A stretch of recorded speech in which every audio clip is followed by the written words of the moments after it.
And I want to condemn what happened during the elections of KNUT.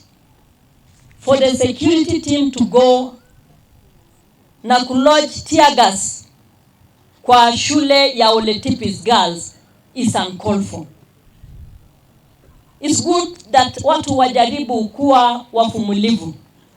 It wasn't the only way ambayo mungefukuza walimu kupigia tear gas walimu kwa shule.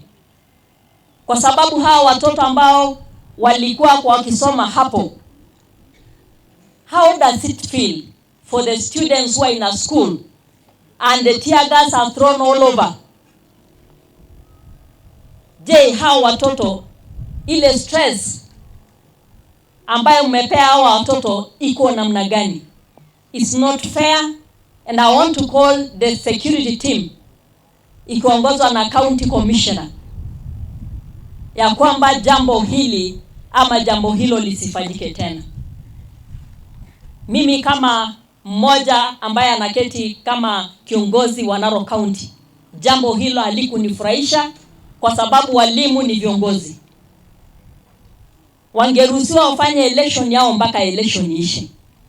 Na kama haikuwa iishe, there was no need for tear gas. Ingesimamishwa peacefully. Walimu ni watu reasonable, waambiwe waende nyumbani, warudi siku nyingine wapige kura. And in future I want to request the teachers, leaders, because I know KNUT is not done yet. I know KNUT is also coming. Nataka kuwaomba kwamba and director wa elimu, tafadhali msiruhusu tena election ifanywe kwa mashule. There is no election that is going to take in a part in any school. Let us do in other institutions. Tuko na stadium pale, and we have other institutions that we can do elections. Na Narok County we can't afford kuweka tribalism kwa mambo ya walimu. Kwa sababu mwalimu hapa hii generation yote kuna kabila tofauti katika shule hii. And as long as walimu wote ni wa Narok County, I'll protect your rights. Ndio, walimu wote wa Narok County.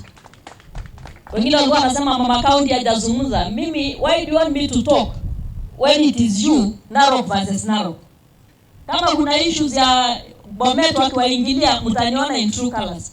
Hii ingine mfanye election yenu, mkibaliza mniletee leaders wenu, mniambie hawa ndio viongozi ambao tumewachagua, and I'll work with you. Na hakuna mwalimu ambaye amebaguliwa Narok County. All of you have equal opportunities. Na nataka kushukuru rais, kwa sababu rais wetu for the first time in history tumepata pesa capitation on time.